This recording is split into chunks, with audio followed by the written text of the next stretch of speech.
Welcome to Shreveport-Bossier Local Lens, the podcast dedicated to sharing the stories of the people making a difference in the Shreveport-Bossier community. Hosted by Jeremy Sutton, each episode dives deep into inspiring conversations with local leaders, creators, and change makers who bring unique perspectives and positive impact to our area. This episode of the Shreveport-Bossier Local Lens Podcast is brought to you by the Mobility Doctor. The Mobility Doctor serving Shreveport-Bossier, Benton, and Halton with mobile wellness and physical therapy services. Call or text 318-278-0330 to see if you can benefit from mobile wellness and PT services. Hey everybody, welcome to the Shreveport-Bossier Local Lens Podcast. I'm your host, Jeremy Sutton. I'm here with Bob Thames today. He is the new owner of Marilynn's Place, and he has a lot of other things going on, and I kind of think he might be the unofficial mayor of Shreveport. Not to defend the real mayor, but anyway, Bob, thanks for coming on the podcast. Yeah, man, thanks for having me. I enjoy, like we were just talking about doing things like this and telling my story, so I'm excited to be a part of the podcast. Yeah, so let's just talk about Marilynn's. Like, you just got it, you're remodeling it, it's not quite open yet, it's going to be pretty soon. Yeah. What started all this? Well, so, my history, I worked with Great Raft for about 7 years, and obviously Marilynn's was a place that supported us at Great Raft all the time. They had nothing but Great Raft on tap. We always did happy hours, pint nights, supported all their events. But for myself personally, I lived on Greenway, which is about 200 yards just past Marilynn's Place. That was the third house on the left on the golf course. I can see it from Marilynn's. Every time I come up here, I look at the old house and think, God, I wish I still had that place. It'd be a lot easier to walk home and take care of the kids and come back. But I would come up here with the kids, 2-3 days a week, and we would either come here and eat dinner and then go to Key Mexico, or vice versa, go to Key Mexico, come back here, and at some point along the way, I fell in love with Marilynn's Place and fell in love with Boz, who everybody knew was the character that owned it before. And one day I just off the cuff said to Boz, like, hey, when you sell this place, when the time comes, I'm your guy. Let me know. And we had that kind of conversation jokingly at a very high level for 4 or 5 years, and just joked about it and talked about it. And then in July of last year, 2025, Boz texted me and said, hey, I'm ready. Call me, let's talk about it. And I was like, oh, it feels a little different this time. Right, it's real. Yeah, it's real. And so I picked up the phone, I called him, we talked for a minute, and then he said, come by and let's sit down and talk. So I came by the restaurant, we talked, and he presented me what he was thinking value-wise, and I was kind of the exact number I had in my head for what made sense for the restaurant, for the location, everything. And so, but the one thing for me was, hey, I'm running another business, I've got 2 kids, my wife, works with me, and financially, I was just like, I don't have the time to do this by myself, too, and I don't have the money to do it by myself. Right. And so, started digging into some relationships with some folks, and so I've got a good group of, not just investors, but I would say actual owners behind me, people that are in the nitty-gritty, too. There's one here now cleaning the bathroom, so got a good group of folks, which includes Cassidy King, who is behind the original Counterculture in Shreveport. Okay. And then also was behind Pizza Rev when it was open here in Shreveport as well. So Cassidy's got a ton of restaurant experience, and that's what he does. He lives in Little Rock now, but he comes down and helps, and is very heavy on the operation side, which again, I just don't have the time to do it all. So it's super helpful. And Randolph Smith's a real estate guy that's been around town forever. Chris Joel with Shriek Barbecue. So Chris's background with the barbecue world. I've always if I bought it 6 years ago when I first started talking to Boz, it would have probably been a barbecue concept. I'd have probably taken it and changed it completely from what it is now and done something different. But throughout the conversation with Boz, I realized that Marilynn's still had a lot of love and support from the community. It just needed to be on its next chapter. Yeah. And so it gave us the opportunity to carry on kind of the legacy that he started, but put a fresh new spin on it. So, I agree with you 100%. I think there's a ton of support from Marilynn's Place. I think probably in 2025 I hear 4, 5, 6 times. I don't know. And just this week I was like, man, I wish it was still open. Right? I was ready to go. But I love it, and I'm seeing some of the changes. We can't see it on the video because we're in the back, but it looks amazing in here. Yeah. I know everybody's excited for the fresh new life. Talk about having the Mardi Gras party here. How did that go? So we closed on the business October 15th, just to give you a little bit of background on it. And, our initial goal was like, hey, we're going to come in, we're going to clean this thing, we're going to paint it, we're going to get some new furniture, we're going to upgrade the menu, we'll be back open by the new year. That was, one, it was foolish, too, it was just very, driven by, tenacity and energy from the purchase and all that. But we got in here and we started pulling things apart, and we just realized that this old girl needed a lot of love. It's the old gas station, so like where we're sitting right now is the car wash. Oh, funny. You pull around back, pull through, and go straight through these dock doors. And so, I mean, the building was not built as a restaurant, for one, and then for two, Boz, between the 14 years you ran it and COVID, everything going on, there was a lot. And in the restaurant world, there's a lot of Band-Aids that were put on things. And so that, and then we decided we wanted to expand the bar to really give us that community feel, that neighborhood bar. And that actually triggered a bigger remodel through the inspector's eyes. And so that kind of happened all the week of Thanksgiving. We had an inspector come in and was like, hey, I do need you to actually pull a permit. And so then we kind of went from being, let's clean this thing up, to we're now general contractors. And a lot of that fell on me, which was great. Like, it's a new experience. I learned a lot about myself, learned a lot about that and how you have to work within the confines of local government, state government, contractors, and their subs, and it just, crazy new world. But all of that led to it being pushed back and us really setting our sights on the Crew Highland Parade. I think we all thought we'd be open by Crew Highland as an official business, but in our back pocket, we went ahead and pulled a special event permit, knowing that if we didn't have our liquor license, we would still have that ability to throw an event. And so February 15th, which was 4 months later, we got to open the doors and just throw what I thought was a hell of a party. It's not hard to do when you got the, when you have the crowd. Yes. The idea is just like, how do we execute? And so obviously it's not anything like opening a restaurant, from a sense of people aren't ordering off a menu, people aren't coming up and getting a full bar experience just yet. You're very limited, and then you're just very focused on producing a small amount or a smaller, menu, and just pushing that out to the masses. But we got to throw the party. We sold every single VIP wristband at one point during the party. People were giving us these pink tickets. And I was like, where did these pink tickets come from? Like, somebody's scamming us. And Elise is like, no, we ran out of the other tickets. We had to sell these pink ones. And so I was like, crap. And then our merch, we had hats and shirts and sweatshirts. And I guess that day everybody thought it was going to be a little warmer, so every sweatshirt got sold. Most of the hats were sold. Most of the shirts were sold. And so just a phenomenal event. We pulled old staff together, some new folks in. I think we had a good crowd of the old regulars and the old supporters, and then folks that have been brought into the network by the new ownership and other people. And so just an all-around great crowd, no fight, nothing bad to say about the entire night. For me, I mean, I was a ball of stress from I'm sure you are. From 4 o'clock in the morning when I got here until I got to walk down to the parade with my kids. And that was like the funnest thing to me, because here I am running this crazy event and all these people are here, and then it clears out and you get to take a breath. So I walked probably about half a mile down to meet with the kids for the parade, and then I come back, and everything after the parade, it was like everybody was just so happy to be here. Yeah. There was no stress, there was no anything from a service standpoint, from a customer standpoint. It was just like the happiest of times. Yeah. So I got to sit back and kind of relish in all of it. And then obviously Monday comes and it's like, okay, we got to finish this thing up. We got to get applied for a liquor license, because we didn't get our certificate of occupancy to actually be in operating business until 3:45 the Friday before the parade. The snowstorm, like, we would have had it 10 days before, but the snowstorm and ice just pushed paint back, pushed electrical back, pushed some plumbing back, and so everything was pushed back.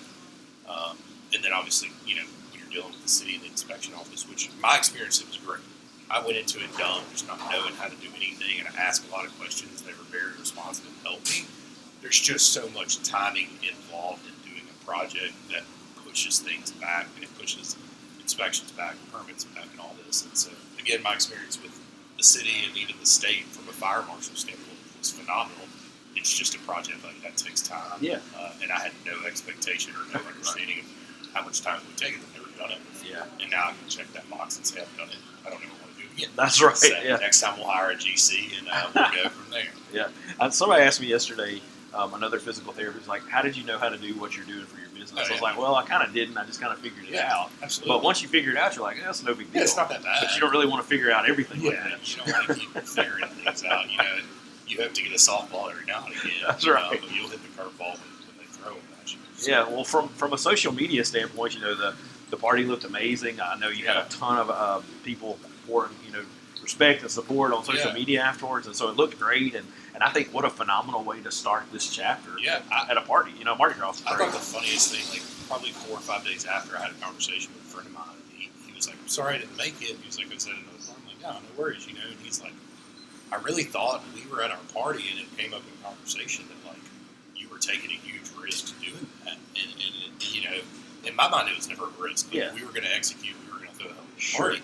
But then I stepped back and I was like, man, if we would have not done well, if people would have showed up and we weren't prepared, and we didn't get food out, and we didn't have the bar lines running, and we didn't have trash picked up, like, it could have been the worst idea ever. But that thought in my optimistic brain never occurred, not one single time. I knew that we would pull it together, and even up until the last minute, there were still things that we're doing, and there were things that weren't done that nobody notices but myself and the other folks that were in here every day. But having the experience of Elise, who was the general manager of Maryland's Place when Bob's owned it for 12 years, who had done 10 or 11 of these Mardi Gras parties, and then having Chef Wardy come in, who's been on movie sets for the last 5-6 years. We had the right team together. Again, it didn't feel like a risk to me, but stepping back, it was a huge risk that we took. And it paid off. I mean, you look at the social media love that we're getting right now, the pats in the back. I mean, I'm a person that I preach you have to slow down and celebrate your success. And as an entrepreneur, sometimes I get lost in doing that. But to have the amount of people that have reached out in the last several weeks and just were like, hey, you killed that. Like, that was awesome. We needed that. It felt like the city needed it. It felt like everybody needed it. We were blessed with good weather. We were blessed with good food, good cold drinks. And just made it happen. Yeah. Well, I think especially like with the jump that happened in town the day before, like it was great to have a great experience. You come off that parade the weekend before where there's this negative news, and of course that never happens anywhere else, only in Shreveport. Yeah, absolutely right. BS. But like I get it. Okay, we got a little black on us, but then the weekend of, and then the night before we have torrential downpours, and that pushes the other parade, and so. Yeah, again, there were so many things that it's a crazy Mardi Gras season here. Yeah, and thankfully we didn't have any absurdities. We had a great event, and the comeback off of it was just phenomenal. I mean, and there's still a lot of work to be done as we sit here and talk about our liquor license being going through the application process now, and then we've got some things we have to do to get that done. We've got menu testing still to do. We've got to finalize the menu pricing, all that, and so. That leads us to kind of a mid-March open, which is the plan for now, unless we have any hurdles that we have to jump over. But it'll be perfect. Yeah, as an entrepreneur and as somebody that's dealt with, like, you set these deadlines for yourself, but you also have to realize that it's going to happen when it happens. Yeah. And there's some things that are just going to be out of your control, and you're just having to take those hurdles. So, thankfully, I got to learn a lot of that through already being, a business owner. Albeit the accounting business and single source is completely different from running a restaurant, but it's still that same feeling and rush and motivation and all the things an entrepreneur gets, just in a completely different manner. I want to talk about this as from an entrepreneur, and then we'll kind of get back to Maryland's. But you said some of your friends said, "Hey, it could have been a huge risk." But how many great experiences or great ideas from a business or entrepreneur standpoint could blow up in your face? You have to go for those. Yeah, you have to. You have to live in the uncomfortable and know that growth comes from the uncomfortable periods, and that's something I've worked a ton on, probably more so the last year and a half. I started the accounting firm with my partner Daniel in November of 22, so now I'm in year 3.5 there. In the first year and a half, I'm really learning, one, what do we do as an accounting business, because I don't know anything about it, and then two, I learned a lot just about being an entrepreneur. Your hands are going to get dirty. You're going to get black eyes. You're going to get your nose bloodied up. Oh, so bad. But when things are going right, also you have that control. Like sometimes you can tell when that black eye is coming in. You got to turn. Yeah, you can turn as into much it. as you can. But at the end of the day, I learned a lot about what it's taken to do that. Well, I think just on my experience, I was talking to this person yesterday, and my wife and I were kind of talking about it this morning. And I said, I think one of the things I have going for me is like, what's the worst that can happen? Well, I could lose everything I own. Well, that's really not that big of a deal. I'm not going to die. It ain't much. It's not. No, it's nothing. I own nothing. Exactly. And then two is just like, I told her I'm just not scared. And then it's just rolling with the punches. It really is. And I think that again, there's something to be said for putting it on the line and doing it that way. And look, there's nothing wrong with a 9-to-5 job. No. I texted my wife on Tuesday and was like, I think I just want a 9-to-5 job. Yeah, I'd say that all the time.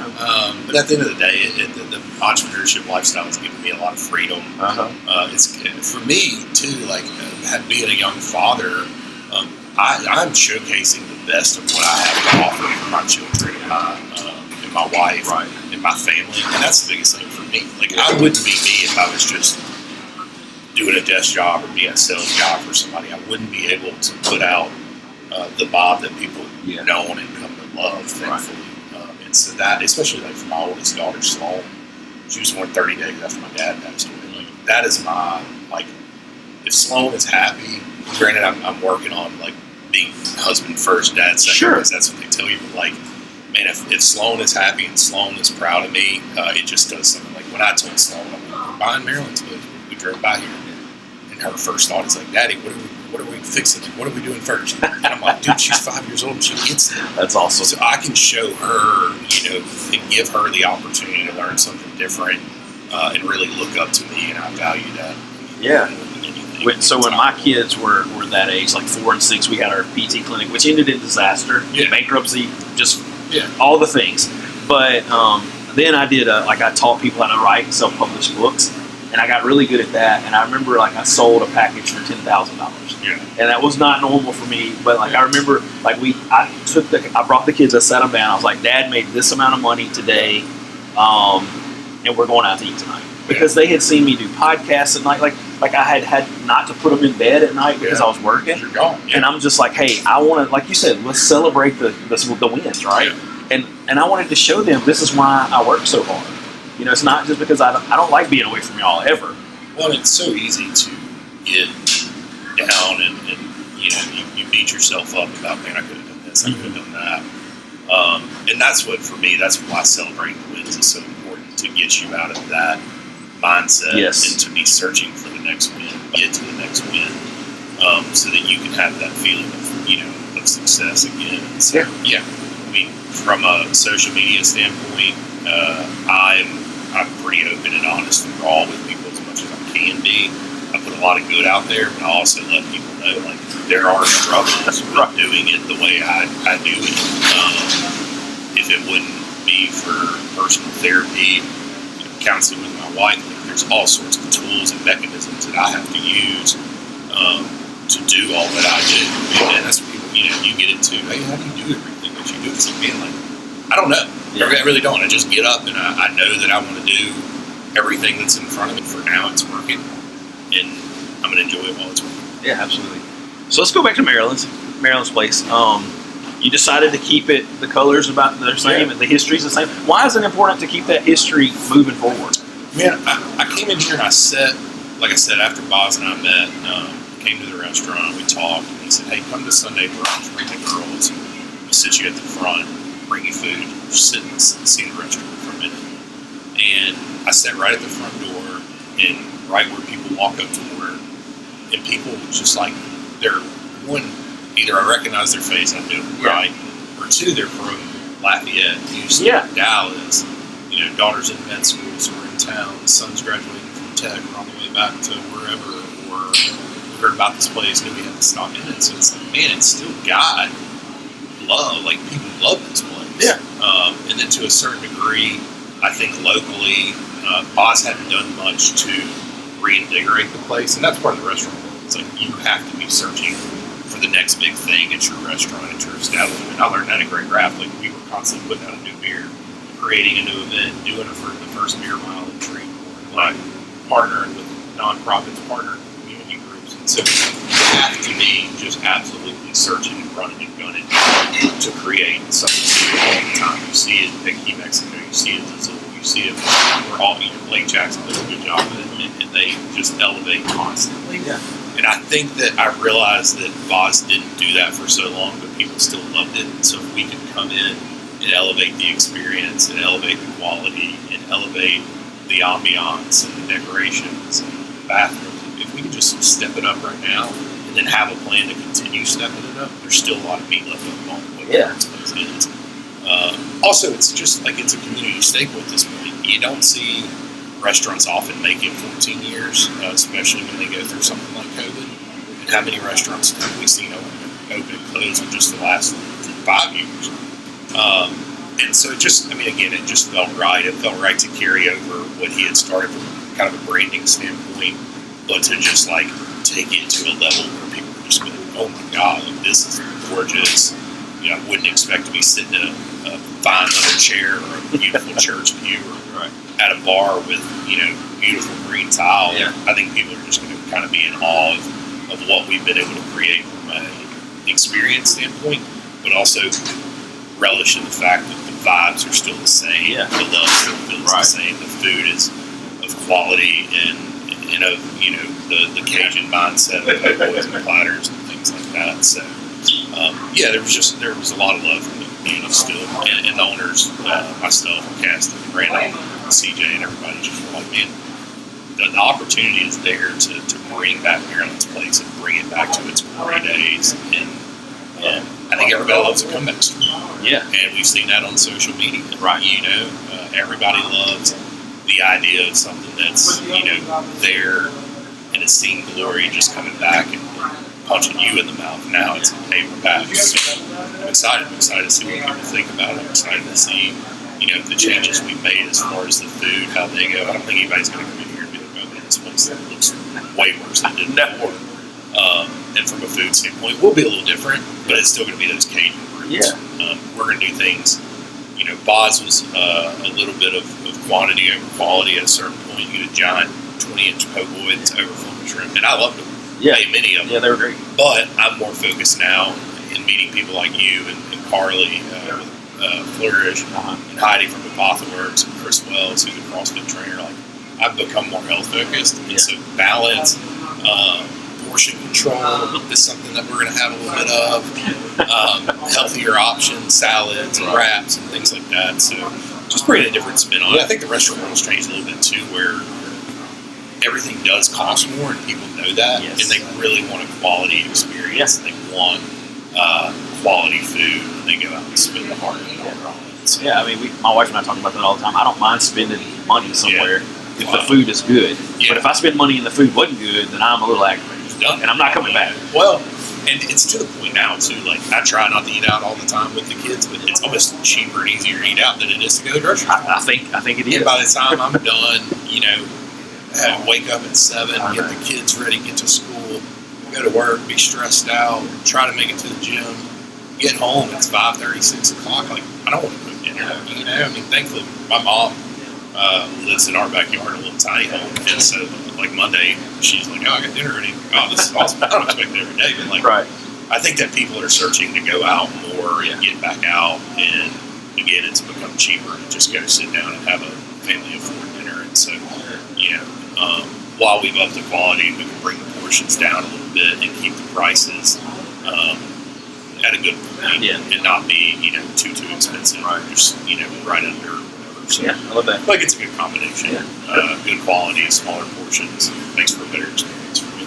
Yeah, absolutely. I agree with you. And I just want to confirm what you said. Like, the last time I was in here, which was a Wednesday night, there was like a couple from Alexandria in here, and then there was 4 other people from somewhere else, and then I was here because I live here, and there was, but it was just exactly what you just said. There was people from all over, and I mean, the changes that you made, it looks beautiful in here, but it still is Maryland's place. Maryland's place. So I love that. It's like it when you walk in,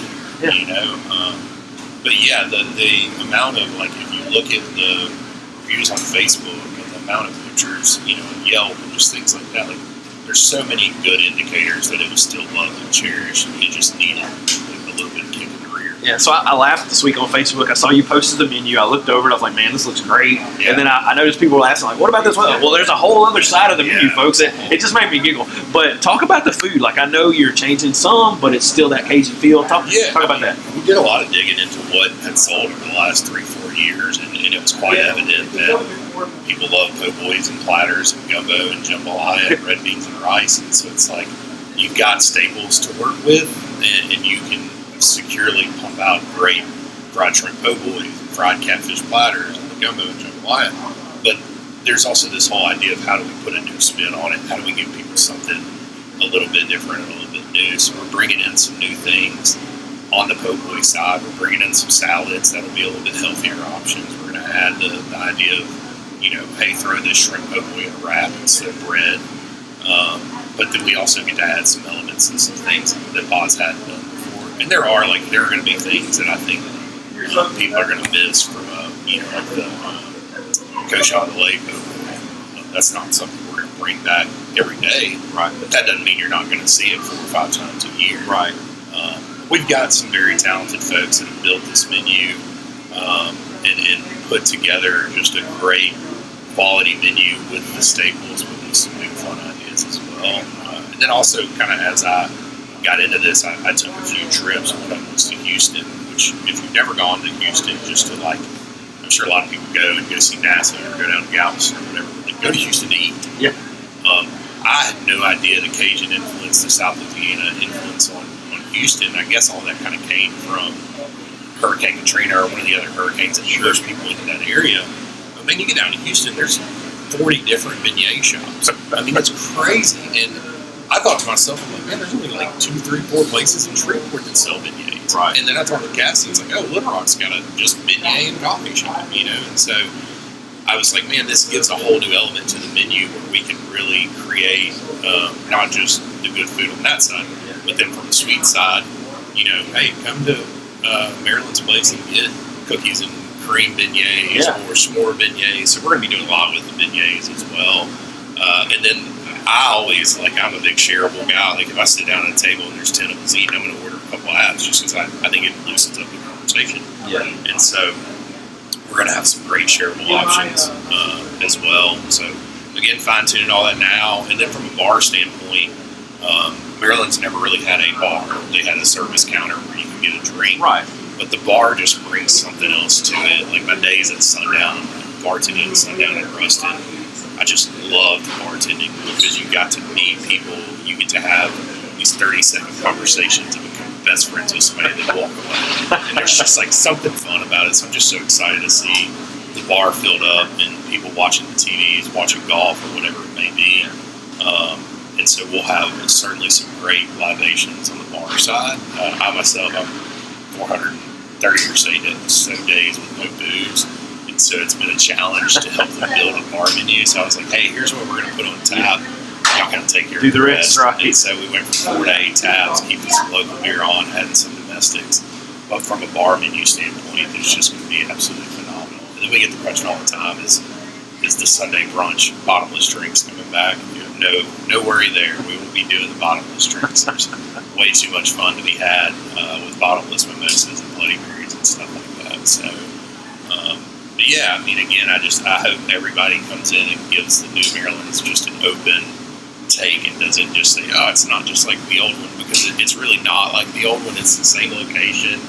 It's the same name. It's the similar colors. But at the end of the day, it's a brand new restaurant. And I think you feel that when you walk into it. It doesn't, again, it feels like Marilynn's from a vibe standpoint, but people don't realize what it is. Yeah, well, I'm not from Shreveport-Bossier. I didn't grow up over here. I went to Tech, so I hadn't heard Sundowners in a long time. Yeah. But anyway, you took me back with that. But I remember walking in. I didn't know Boz, but he was super friendly. So it was a friendly vibe, laid back. Yeah. And I feel that still, but it feels different because I don't know you well, but we've interacted a little bit, and I know how driven and you are, and so I'm super excited to see it, and I know it's going to continue to be great and even add a little bit more. I mean, there's just so much too, within the neighborhood. I haven't lived here right down the street for 6.5 years. There's so much I wanted to do in the community.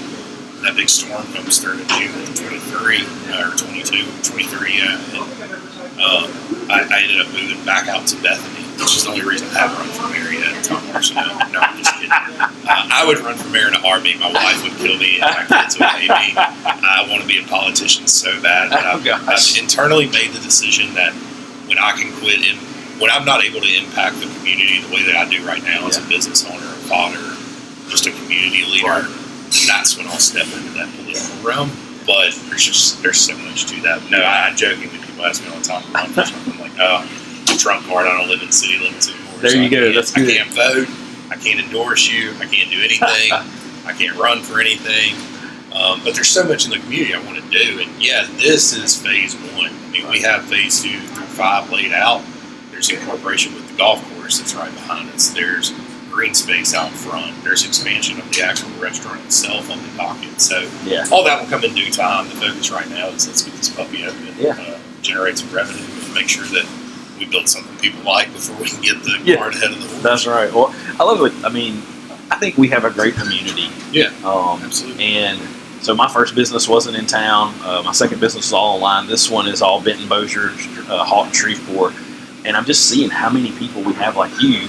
I think Clint Davis is another great example. Ben Wallen with the Queens Lake Botanicals. Absolutely. There's just so many men and women that want to see Shreveport-Bossier grow and be beautiful and not talk, bad mouth. Not talk bad about it. Well, we're a bit defensive of it.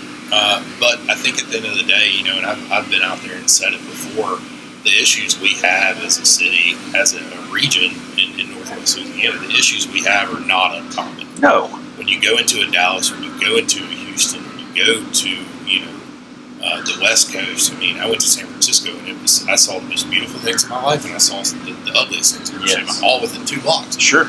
And so the problems we have in the city are not unheard of, but complaining about it does not get anybody anywhere. And I've been fortunate to look at people like Grant Knuckles and Matt Snyder and Andrew Crawford and Rodrigo and the nations who I work for, Gabriel is Azul, again, Blake Jackson. Like, these people were doing it 8-9 years ago. Right. And I got to see them and think, okay, we're getting there. And then COVID hits and it just the bottom drops just like it dropped everywhere. But again, Shreveport is not rare in the fact that we have problems. No, everybody's got problems. The perception of Shreveport has to change. And Cedric Glover told me one time, so the only way to change the perception is to create a persistent reality.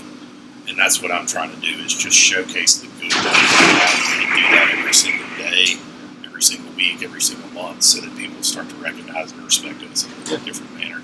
Awesome. One more question will be done. What are you most excited to see people see or experience when they come here? Oh, man. All of it. Yeah. Everything but the floors right now. My 5-year-old Sloan, she came in for Mardi Gras and she's like, Dad, when are you going to do the floors? And I'm like, baby, when there's time and money. Yeah. No, I think just seeing the smiling faces and seeing the community in this place and being on the side of the counter again. For me, I told myself I'd never work in a restaurant. And then I got a job at Doghouse. My brother became the kitchen manager. I couldn't work for him. So I went to Sundown. I became the kitchen manager at Sundown. One of our friends that lived with us was the kitchen manager at Ponchatoula's. So I've been involved in the restaurant industry since about 2008. I spent, again, a lot of time with Greg Graft, which gave me the ability to, one, be behind the bar, but two, build these relationships with restaurateurs in Shreveport. And then I stepped out of that, and it felt like the right thing, and it still was the right thing. Like, the single sourcing kind of is blooming. Great staff, great clients. Just, it's a machine. It's great. But at the end of the day, my heart was always in the restaurant industry. And so just seeing people and letting them enjoy within an hour what I've got to enjoy over 4 or 5 months is going to be super rewarding for us. And the po' boys. I think people are just going to think these are the greatest po' boys. And some of the specials we're going to do, we got a big barbecue put out back. And I want to do barbecue lunch on Fridays and do events and do the 5Ks and beer miles and all these things I've been doing in town for the last 10 years. Now I get to do them in my own place, which is certainly different. Yeah, I love it. Because you can sit back and say, I'd change this, I'd change that one. That's on you, big dog. That's right. You get to try those changes, and you get to see if all those things that what you wanted to do, actually work. Yeah. So, super excited. Yeah. Well, tell the 3 people around that don't know where Marilynn's place is, where y'all are. Yeah, easy to find. Look for Key Mexico and come down the street. Right, everybody knows where Key is. No, we're at 4041 Fern Avenue, so we back right up to the Corby's Golf Course. We can see First Baptist Church, hear the kids playing in the playground over there, which is fun. Just right in the heart of the neighborhood. And somebody, Chris J, asked me, what do you call the neighborhood? And I'm like, man, I call it Madison Park. It's not Broadmoor, it's not Highland, it's not South Highland. Yeah. It's like it's this little triangle of beauty right off the bayou right here. Yeah. Bayou Pierre, which people don't know runs all the way from wherever all the way to the Red River. It flows into the Red River. So, but come see it now, because I promise you in 2-3 years you're going to come back and holy crap, they still change. all this and the neighborhood change and the golf course change, like there's about to be a ton of growth in this community. I joke with my realtor buddies, you better start selling some houses over here because there's going to be a lot of growth in this community in the next couple of years, but especially in Maryland's place. Good. I'm excited to see it. Bob, thank you so much for being on the podcast. Yeah, thank you, man. I appreciate it. Anytime. Thanks for listening to Shreveport-Bossier Local Lens. Be sure to subscribe, rate, and share the podcast to help us spread the word about the amazing people in our community.